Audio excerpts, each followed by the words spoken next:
Tā tauta Latvijā, labu rītu visiem. Esmu šodien objektiņā savā. Gribēju ātro liecību pateikt, ko es nepateicu nedēļu atpakaļ.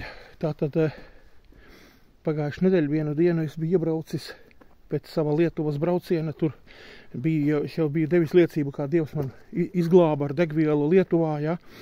Visu izpalīdzēja un bez degvielas uz ceļa nepaliku, bet izvadīja, izveda tā, kā Dievs to dara. Ja?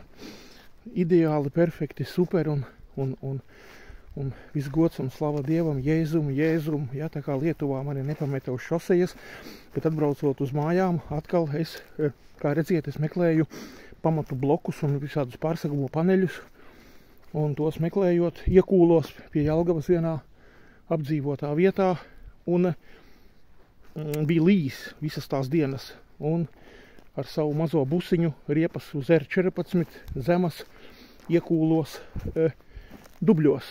Vienkārši kā braucu, tā apstājos un visu, un uzkāros uz karteri, uz motoru. Un tas bija darba dienas vakars, 5 apmēram. Un vienam WhatsAppā rakstu, atbrauc lūdzu ar busiņu. Šis saka, man busiņš remontā šodien atstāts pie elektriķiem. Kam tur vēl uzzvanu, es tur, kur tur. Akal WhatsAppā tur, šur, neviens neko. Protams, pielūdzu Dievu un šito te rakstu Ērikam no tahogrāfiem, Ērikam, supermenam, jā, Betmens Ēriks no tahogrāfiem un daudzreiz ir arī palīdzējis man visādās situācijās un es rakstu un šis tik paprasa, vai tev šņore ir, es atbildēju, kad ir tur viens tāds brīnums man un šis raksta, ka pēc 10 minūtēm būšu, tā kā tauta Latvijā, redziet kā ir, jā, es vienam, otram, trešam, piektam, un vēl vienam tur, kas netālu dzīvo, pazvano, viņš ir Jelgavas otrajā galā. Viņš saka, ja tu ārā netiks, es tev tur pēc stundas 2 piebraukšu, bet mīļie cilvēki, kādas stundas 2. Es pie tam iebraucis, es svešā īpašumā un iebuksējis, ja. Galīgi nedara man stunda 2, man vajag tikt ārā un tikt projām un kaut kā tā. Tāpēc es, 10 minūtes paiet un atbrauc Ēriks, tā kā Dievs sūtīja Ēriku, jā, un izvilka vienā sekundē, jo es biju vienkārši ieracies tā, ka vajadzēja pavilkt atpakaļ un viss, tā kā 2 minūšu laikā tiku ārā. Tā kā Dievs atkal parūpējās, iedomājieties, varēja Ēriks arī būt, es nezinu, mistiski kur vēl, ja tur pēc stundas, pēc 2 vai vēl kaut ko es būtu sēdējis, ja. Vienkārši ātra liecība par to, ka Dievs palīdz, Dievs glābj, jā, Dievs palīdz, Dievs glābj. Un neskatoties uz to, kā Bībele saka, ka Dievs ir svēts un taisns un taisnīgs un bargs, jā, viņš arī viņam ir atkal arī šī nezinu, īpašība vai kā lai saka, jā, ka viņš ir labs, savukārt atkal, jā, žēlīgs un glābj un palīdz, un ja tu viņam lūdz un sauc palīgā, tad nāk, un es saņēmu šādu palīdzību. Un ātri pateikšu vēl vienu liecību. Šobrīd es esmu objektā. Kāpēc es esmu objektā atkal? Ja, slava Jēzum, slava Dievam. Man ir visādi sabāstas informācijas, ka es tur daru to un daru šito un būvēju to un ceļu to un varu šito. Un šajā vasarā arī Dievs bija izdarījis tā, kad cilvēki no Jelgavas tur pazvanīja, vajadzēja vienu lietu, tur fasādīti, bam, izdarīju, un biju pateicīgs, ka tieši mani izvēlējās un vēl brīnījos, ja, kā tie cilvēki izvēlējās mani starp visiem sludinājumiem, desmitiem tūkstošiem, tā kā visādi darboģi ar koka lietām, bez manis vēl ir biezā slānī, ja. Lūk, un Dievs saveda, un es izdarīju, un viss kārtībā. Pagāja kāds laiks man akal uz Rīgu, uz vienības gatvi, akal zvana puisis.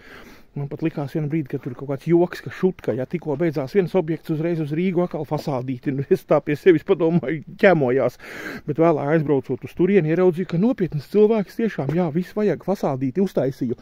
Un objektā, kurā es esmu tagad, redziet, jumts, kur ir pārklāts plēvies, gaidu, tur ir līkstis, visas saliktas, gaidu metālu skārdu, ja.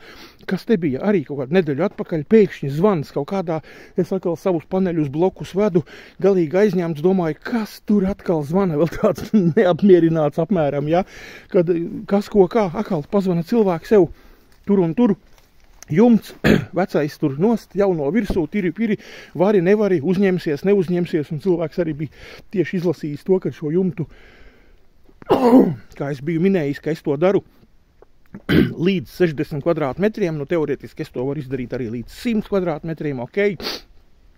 Ja, 100, 120, nu, bet biju minējis, ka līdz 60. Nu, un atkal Dievs bija kārtojis, ka cilvēks piezvanīja man, izvēlējās mani, un tā es te šodien arī, nu, esmu objektā, un viss turpinās.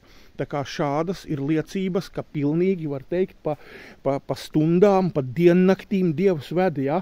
Pilnīgi pa stundām, pa dienām, pa diennaktīm, no viena objekta uz otru. Dievs zina distanci, kad viņš neiedod vienā laikā, kad divus, ja, mani zvanījuši un piedāvājuši, bet tur dažādu apstākļu pēc ir atkrituši viņi, ja es esmu atteicis, un tad tas pārklātos, un es nevaru divos objektos, tad Dievs bez stresa, bez nekādiem šitādiem visiem šausmīgiem tiem iedod īstā laikā, viens beidzās, viņš iedod tur intervālu pauzi, redz, ka man vajag kaut kādas šīs lietas, nu, pašam savas paneļi bloki un jābūvē savus īpašums arī, ja, ka man arī vajag savu kaut kādu privāto laiku savām lietām. Nu, var sakot, tā kā, lūk, arī šis pieķēru klāt vēl liecību, kad esmu šajā objektā pie jumta tieši tāpēc, kad atkal Dievs vadīja, veda, un cilvēks starp visiem 100 vai kādiem tur bija izvēlējies mani, jo, kā es teicu, ir vairāki puiši, kas strādā pa 2, pa 3, pa 4 brigādes un kādi un šādi un tādi, un tu vari izvēlēties, ja, ko gribi, kāds tev patīk pēc deguna vai pēc vēl kaut kā, ja, bet Dievs manā dzīvē kārto šādi, un es visu laiku tik par to brīnos, ja, no vienas puses, no otras esmu pateicīgs un priecīgs, kad ir šī dienišķā maize.